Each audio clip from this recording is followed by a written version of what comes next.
आज हमारा टॉपिक रहेगा एलर्जी। एलर्जी हम किससे कहेंगे? एलर्जी को अगर हम सही तौर से समझ लें तो हम अपनी ज़ुबान कश्मीरी में एक लफ्ज़ इस्तेमाल करते हैं जिसको हम रेट्स बोलते हैं। अगर मैं इसका सही तर्जुमा करूं तो शायद हिंदुस्तानी में इसको चिढ़ बोलते हैं कि कोई चिढ़ जाता है, कोई किसी नाम से चिढ़ जाता है, कोई किसी माहौल से चिढ़ जाता है, कोई किसी शख्स से चिढ़ जाता है, कोई किसी अपीयरेंस से चिढ़ जाता है। इसी तरह से हमारे जिस्म के सेल्स अलग अलग उज़ू से जो ताल्लुक़ रखते हैं उनका भी एक अपना माहौल होता है, अपनी सोच होती है, अपनी समझ होती है।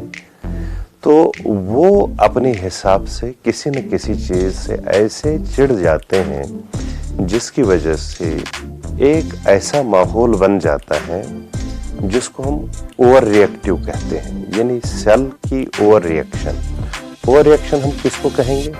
ओवर रिएक्शन एक ऐसी बात है कि मान लीजिए किसी ने मुझे कुछ बुरा कहा, उससे मुझे कोई नुकसान तो नहीं हुआ, अलबत्ता मैंने ओवर रिएक्ट किया। मेरे पास दो ऑप्शन थे, एक ये कि ठीक है यार खामोशी से निकल लो, और वो बात अगर वो वैसे कहे जो मुझसे मुंसलिक भी ना हो और मैं उसमें चिढ़ जाऊं, जैसे मैंने रस कहा था, तो सिमिलर माहौल एक सेल में ऐसे ही पैदा होता है। जैसे किसी को सर्दी से एलर्जी होती है, किसी को गर्दा से एलर्जी होती है, किसी को पोलन की एलर्जी होती है, किसी को किसी फ्यूम से एलर्जी होती है, किसी को किसी स्प्रे से एलर्जी होती है, किसी को दवाई से एलर्जी होती है।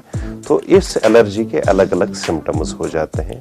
कभी कोई फूड मटेरियल, कभी किसी दवा से कोई न कोई सेल रिएक्ट करती है। तो ओवर रिएक्ट जो है आम तौर से देखा जाता है कि ये सारी चीज़ें जिसके खिलाफ जिस्म का ये निज़ाम ओवर रिएक्ट करता है नुकसानदेह नहीं होती हैं जिस्म के लिए, मगर जिस्म समझता है, जिस्म की विजडम समझती है, या सेल का विजडम जो है वो समझता है कि नहीं ये मुझे नुकसान दे सकता है, और इसलिए उसमें फिर उसके अलग अलग सिम्टम्स हो जाते हैं। जैसे अगर किसी को नाक में हो ये एलर्जी तो ज़ुकाम हो सकता है जिसको हम एलर्जिक राइनाइटिस बोलते हैं। किसी को अगर आँखों में है तो एलर्जिक कंजक्टिवाइटिस, किसी को छाती में तो एलर्जिक एज़मा जिसको हम बोलते हैं, जिसमें सांस फूलना, किसी को स्किन में ये एलर्जी पैदा होती है, अर्टिकारिया वगैरह, इस तरह के अल्फाज हम लोग यूज़ करते हैं।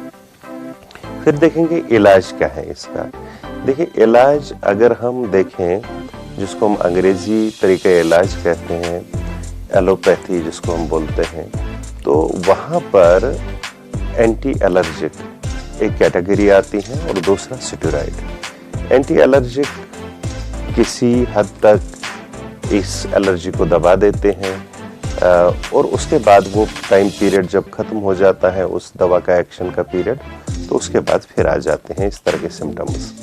तो कभी कभार अपने आप भी ये सिम्टम दब जाते हैं, फिर जब कोई ना कोई इस तरह से ट्रिगर फैक्टर आ जाता है तो ये सारे सिम्टम्स शुरू हो जाते हैं। हमारे यहाँ यूनानी में हम लोग मिजाज पे काम करते हैं, हम लोग अलग फिलॉसफी पे काम करते हैं, हम लोग अलग अलग एलर्जीज में अलग अलग ट्रीटमेंट रखते हैं।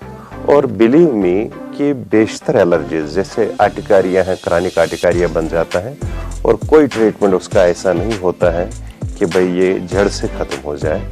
हमारे यूनानी पैथी में बहुत सारे ऐसे तरीके हैं जिसमें हमें लिवर डिटॉक्सिफिकेशन की ज़रूरत होती है, जिसमें हमें लोकली रेजिमेंटल थेरेपीज़ की ज़रूरत होती है और बहुत ज़्यादा इफ़ेक्टिव हैं एज़ कम्पेयर टू अदर जिनकी मुझे नॉलेज है। और इसी तरह से एलर्जिक अस्थमा में मैं बहुत अच्छा काम कर चुका हूँ। हमारे यूनानी पंचकर्मा सेंटर्स जितने भी हैं वहाँ पर हम रेजिमेंटल थेरेपीज़ करते हैं। बिलीव मी कि 50% रिलीफ वही होता है, और हम लोग इस रिलीफ को मेजर भी करते हैं किससे? पीएफटी से।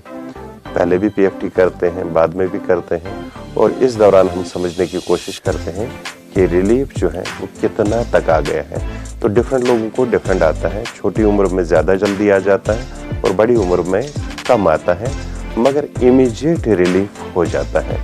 तो इस तरह से अगर हम ये समझें कि वो एलर्जी जो कहीं ठीक नहीं होती हो तो हमारे यहाँ यूनानी ट्रीटमेंट के लिए आइए اور دیکھیے جو ہمارے ریجیمنٹل تھراپیز ہیں وہ کتنے افیکٹو ہیں۔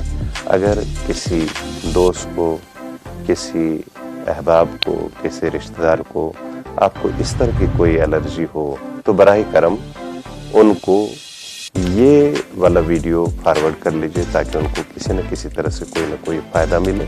اور اگر آپ کو ہماری بات اچھی لگی تو اس کو لائک کیجئے، ہماری چینل کو سبسکرائب کر لیجئے تاکہ ہمیں اس سے حوصلہ افزائی ہو جائے اور ہم اچھے ویڈیو آگے لانے کی کوشش کریں۔ شکریہ۔